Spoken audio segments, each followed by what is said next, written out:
very good evening and welcome to Biz First Review 360. Thank you very much for tuning in. This evening we're joined by Subhashini Abeysinghe from Verite Research. A very good evening, ma'am, and welcome to the show. Thank you for inviting me. So, our topic of discussion here today is the budget proposal for the year 2019. Of course, this was due to be presented in November, but unfortunately, due to the political fiasco in the country, we're back to square one. And the government's plan is on first putting forward a vote of account to take the country forward for about 3 months and then presenting a budget in January. Your thoughts on the matter? So, Verite Research has done quite a lot of research on public finance and budgeting. And what we've realized is that there are many aspects of the budget that at present receive much less discussion and debate, which are really important. And at a time where we are getting ready for a new budget, especially we would really like to highlight and discuss our research on the expenditure, the budget expenditure side, especially the importance of executing the budget and keeping the promises that governments give every year to the people, and also highlight the importance of budget formulation stage, which also receives less attention. So the only time we get to talk about these topics is at the promise making time, which everyone looks forward to when the government Everybody anticipates the moment. Yes, so people look forward to government presenting the budget in the parliament to find out what do they get from this budget. The concessions, the subsidies. Yeah, and also the taxes, right? But there is very little attention or discussion once a budget is passed about what happened to the promises the government gave, and also just before the budget is presented, how did these proposals end up in this budget speech?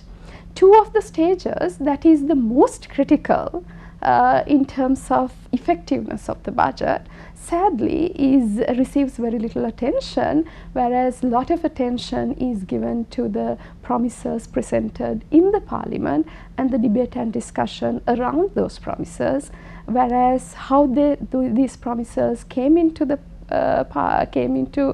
speech and how the promises gets implemented after does not receive enough attention. So just to give our viewers a clear picture about how much of these promises are actually not being fulfilled, according to research by Verite, about how much of the promises are being fulfilled? Yeah, so I will start by giving a little bit of background.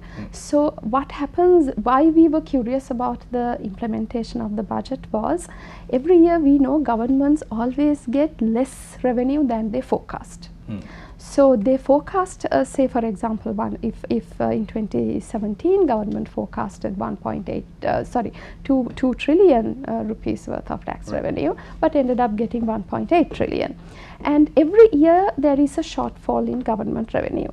And what happens, what this means is eventually government has to cut down the expenditure they promised somewhere in order to manage their public finances, because they already budget to spend more than they earn, even at the time the budget is presented. So for example, in 2018, We run at a deficit. Yeah, they already present a budget with a deficit, and when you receive less money than you forecasted, that means your deficit widens, and that is not a good indicator. On one hand, when you're spending more than you're earning, that means you have to borrow. So to curtail the deficit, eventually you have to cut down expenditure. To give you some examples, now agriculture is a very important sector in this country. So if you look at the expenditure on agriculture, at the time of promise making, governments love to make a lot of promises on agriculture, and because that makes them look good politically. So for example, in 2013, the government actually spend 40% less than they promised. So that means if they promised 100 billion rupees for agriculture, they would have actually spent 60 billion rupees. So in 2016, this government spends 30% less than they promised on agriculture. So what does this mean? This means if it was 100 billion that they promised, whatever they planned to do with the 40 billion was not done. But the question that Verite was asking is what got implemented and what was left not implemented, right? So the idea is, how do we know what was done and what was not done? What we then came to realize is there is very little information to understand what was prioritized when you're making these budget cuts. And also, not having this information means that people were given a lot of promises which were not obviously delivered, but they were not told what promises were broken.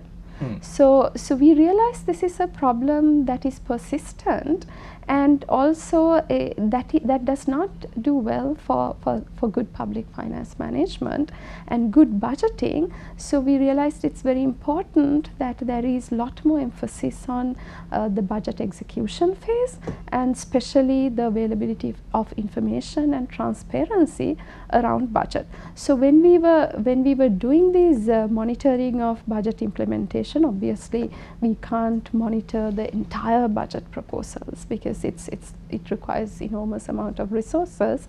What we thought was, we'll pick the media budget. We call the media budget the budget proposals that are in the speech that gets all the attention during the parliament discussion and the stage where the budget is presented. That is only a fraction of the budget. But since everyone talks about that, and also we were of the view that these proposals ended up in the speech, obviously because government decided that they were important to be highlighted, right? Either because it was giving direction about government's development policy, or signals to the people and the voters what the government intends to do. So we picked out of these proposals that has an allocation of over 1,000 million rupees. So for this year, for 6 months, there were 38 proposals with 21, where 21 agencies were responsible for delivery, about 149 billion rupees. And within the first 6 months, only around 8% of the proposals were making progress as in line with the action plans of the respective government agencies. So this has been a trend even in the previous year. The progress has been around 8 to 10%. What is interesting, what we want to also have this, by presenting this, what we want is to have a discussion around not just about implementation per se, but to ask the question why. Why is there very little progress in the implementation, and also very little information, because there were a lot of proposals where we could not get any information to basically evaluate the even under the Right to Information Act. Even under the Right to Information Act, even though we filed Right to Information applications, the government agencies were still reluctant to share information. They were reluctant, or they did not possess the information? So the reluctance can be two reasons. One is they didn't have the information. Second is there was something fishy that they didn't want to share the information. So these are the two reasons that can be. But if you are doing a project spending more than 1,000 million rupees, ideally the information we asked for was very simple. We asked for the action plan of the project and the progress report. And also, interestingly, as the Ministry of Finance, these are the basic documents Ministry of Finance has, through a circular issued to the respective ministries, required them to submit is the action plan, and then monthly and quarterly financial and physical progress reports. So ideally, these are documents that any ministry should possess and should be made available to the public, because these projects are being done using taxpayers' money. So according to Verite research, only about 8 to 10% of the proposals that the Research Institute, of course, monitored during the past few years have been completed. We will have more details on the upcoming budget after this short commercial break. Don't go anywhere. You're watching Biz First Review 360. Welcome back. You're watching Biz First Review 360. We're in conversation with Subhashini Abeysinghe, of course, from Verite Research. We're discussing budgetary allocations and the issues that the administrative sector of this country, of course, faces in budgetary allocations. I'd like to draw your attention to a thing that you said before, a point that you made before. You said that the government sometimes, or the ministries, sometimes tend to spend less than the amount that they have been granted, or the allocation for the ministry. What happens to these excess funds that the ministry has? See, if any ministry has not spent the funds by the time the financial year closes, obviously that money will go back to the Ministry of Finance. But when we are looking at the failure to implement the promises, it can be a number of factors. One can also be that the respective ministry and the government agency did not receive the funds from the Ministry of Finance as well. So there were instances, for example, last year, because of the natural disasters, which required substantial amount of funds to be reallocated from certain proposals to be actually taken out of those proposals and to be reallocated to the to address the disaster related problems. So there are instances where the respective ministries may not be getting money, and also when the government gets less revenue than the forecasted revenue, then obviously the government will have to make a call on what projects to be implemented and what not. What is really important is we always understand that there can be good reasons, justifiable reasons why a certain project failed to materialize. It can be stuck because we know land acquisition in Sri Lanka takes a long time. So there may be land acquisition delays. We know procurement in Sri Lanka takes a long time. There can be procurement delays. But on the other hand, one could also argue this also raises questions about budget formulation, because at the formulation stage, if you are envisaging a project that requires land acquisition, you would factor in, you have a lot of historical experience about land acquisition related issues in the country, hence you would actually have realistic timelines to accommodate these potential delays. It's the same with procurement. They're foreseeable. Yes. Actually, given the historical experience of most of these ministries and agencies, even when you're developing things like garbage disposal sites or garbage recycling sites, we know, for example, one of the biggest challenges is communicating with the community and addressing the concerns of the community around this garbage disposal site, which requires substantial time and resources in a proper action plan allocated to address, to engage with the community, even to relocate the community if required. If you don't, you're bound to not meet not finish the project within the expected timelines. That is why it's very important what I said, while we pay a lot of attention to the promise making stage, budget formulation stage, which comes before that, is very critical. This is where actually the proposal, before it comes into the speech, has to be actually evaluated by the respective ministries with data, by consulting the stakeholders, and when developing the action plans, at least have certain level of analysis about the proposal before it actually ends up in the speech. That will prevent all these uproar that takes place on streets and that forces the government to withdraw proposals. Yeah, so actually you can prevent all that drama if you pay more attention and spend more time doing at the formulation stage to make sure good proposals. But how is the general public supposed to pay attention to the formulation stage? It's a secret until the budget speech is made. It should not be a secret until the budget speech is made. So how does proposals come? When you're saying general public, say for example, you are doing a proposal to promote exports in this country, which means the respective ministry, respective agency, Export Development Board, Board or Ministry of International Trade or whatever agencies involved should be working, and we have a national export strategy, for example. So you have to basically make sure these proposals We have a first National Chamber of Exports. is in line with the export strategy and has been formulated by consulting the necessary exporters and the business community. But are they consulted? So that is where there can be quite a lot of shortcomings. So when the stakeholders are not sufficiently consulted, when proposals end up on the speech which gives them a surprise, that is the time you have street protests and forcing government to withdraw or change proposals, and that is not good policy making or good budget making. So definitely stakeholder consultation in Sri Lanka, sadly in most instances, if you ask stakeholders, would say it's just a tick the box exercise. So you just have a stakeholder meeting to say you were consulted, but it is not a genuine effort to understand their concerns and interests and take them on board when actually doing the policy. So recently speaking, the governor of the central bank, Indrajit Kumaraswamy, spoke on populist tax, concessions and subsidies and all of that kind of thing. And he said, if our country continues on this whole populist path, we will go down a road where there is no return.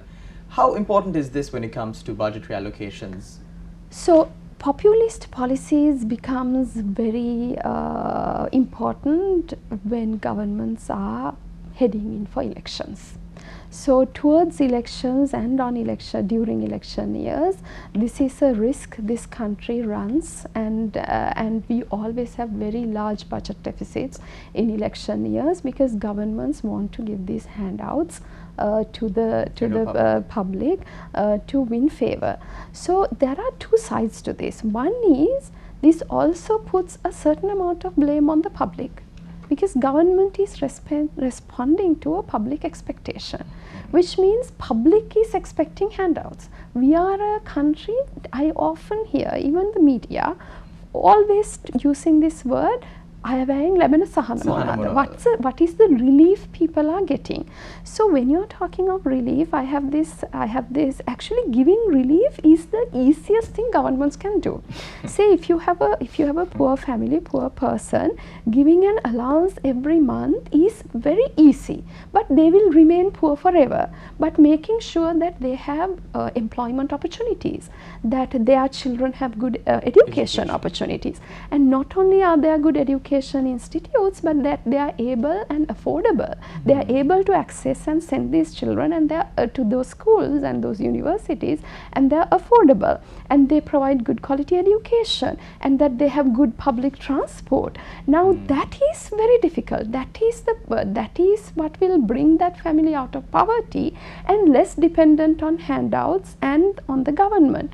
Unfortunately, this continuous demand for handouts, relief, subsidies and concessions makes you feel that we are actually allowing our governments to get away by giving us handouts and keeping us under poverty or just hiding the bigger problems this keeping the country general has. public remain indebted to the politicians for these handouts and subsidies. Speaking of handouts and subsidiaries, I was reminded of a famous quote by a US president. He said, ask not what your country can do for you, but ask what you can do for your country. With that, we will cross over to a short commercial break. We'll be right back on the other side. Stay tuned, don't go anywhere. Welcome back. You're watching Biz First Review 360. We're in discussion with Subhashini Abeysinghe. This is the final segment of this program. Of course, Subhashini, getting back to our discussion, you were speaking about subsidies and concessions given to the general public. Subsidies and concessions are not necessarily a bad thing given to the general public. It's just that when certain governments come in, they give these subsidies and concessions across the board to everyone. When they say fuel prices down, it's fuel prices down for everyone. When they say gas prices down, it's gas prices down for everyone. But the rich generally don't care too much about increasing and reducing fuel prices. How can this be addressed when it comes to budgetary allocations? So the entire policy around fuel prices, of course fuel prices are extremely politically sensitive issue, because fuel prices translate to your public transport prices, bus fares, train fares, and also it translates into your agriculture product prices. Right down to your essential food items. Yes, exactly. So because of that, fuel pricing in Sri Lanka has been done according to whims and fancies of politicians without any rational or scientific approach, right? So, and also this has created a lot of inconsistency, because fuel prices are linked to any business decision, investment decision of any person in this country.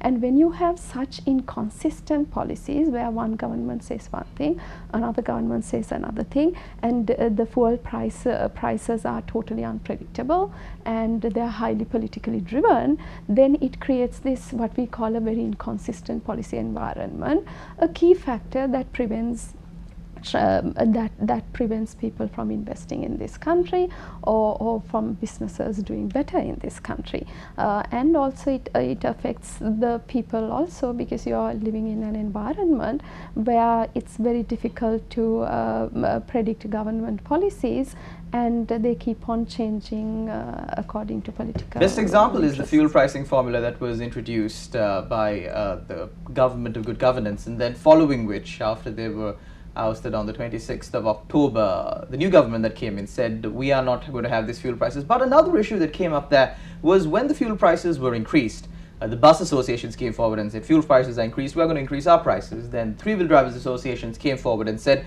fuel prices are increased, we're going to increase ours. But then when it came to the reduction in fuel prices, of course credit must be given to the Three-Wheel Drivers Association. They came forward and they said the fuel prices have been reduced, we are going to let this concession flow down to the general public, and they reduced their prices. But certain bus associations did not come forward. The general public didn't have quite an outcry on that as well. So this is also again inconsistent policy making, because if you have introduced a formula for one thing, then there are a number of other prices that are affected by this. And if you don't have that same formula allowing automatic adjustment of the prices of other services or goods that are affected by the changes in the fuel prices, then you are obviously creating this very inconsistent situation where there is no proper adjustment mechanism, and then you have to depend on individuals or associations making these decisions. Ideally, we should not allow individuals, associations make decisions, because their decisions can be based on various vested interests. So what is important is to depoliticize things like that and ensure that there is a proper adjustment mechanism throughout the entire value chain that is affected by the fuel price formula. Another good example is when we decide to have a floating foreign exchange rate. Floating foreign exchange rate and price controls doesn't go hand in hand.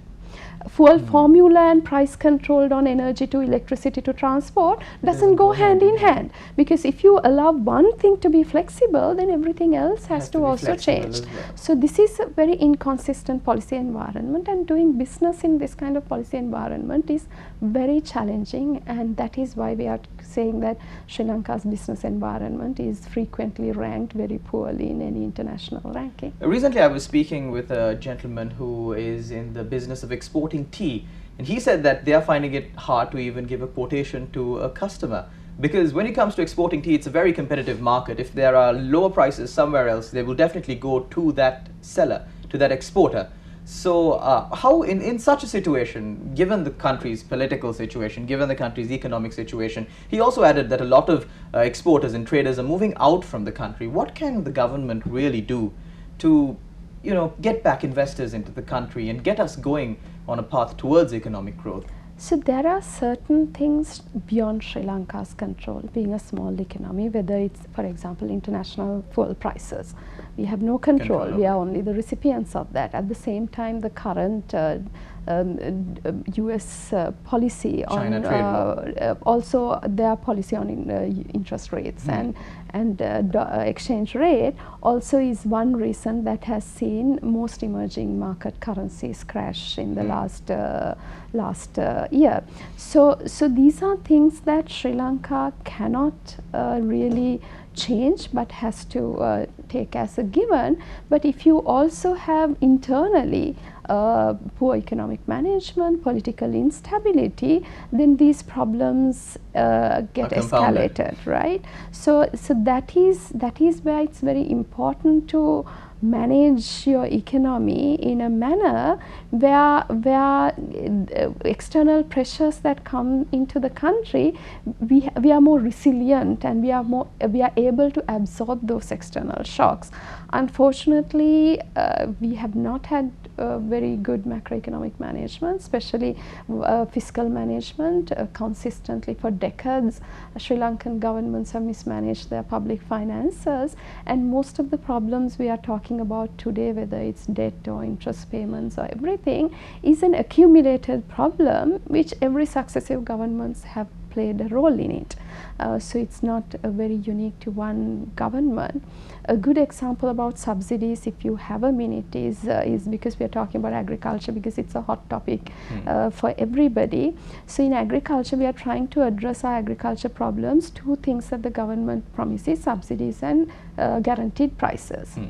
Now, subsidies and guaranteed prices, what it does is it maintains just the poor farmers at the same status. They are not really seeing themselves doing better, and also maintain our poor agriculture, unproductive agriculture as it is.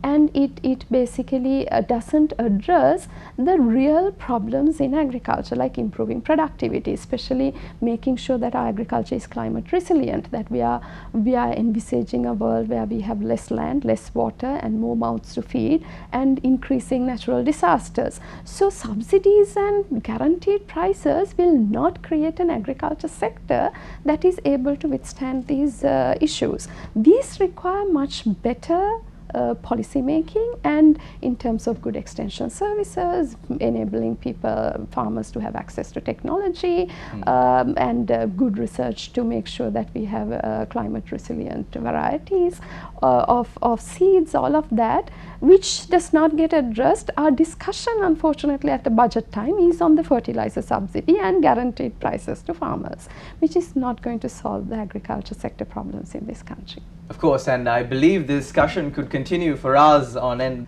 given the current situation in the country. Thank you very much, Subhashini, for coming and joining us this evening. That draws an end to our show for today. Thank you very much for watching Biz First Review 360. Take care and do join us next week.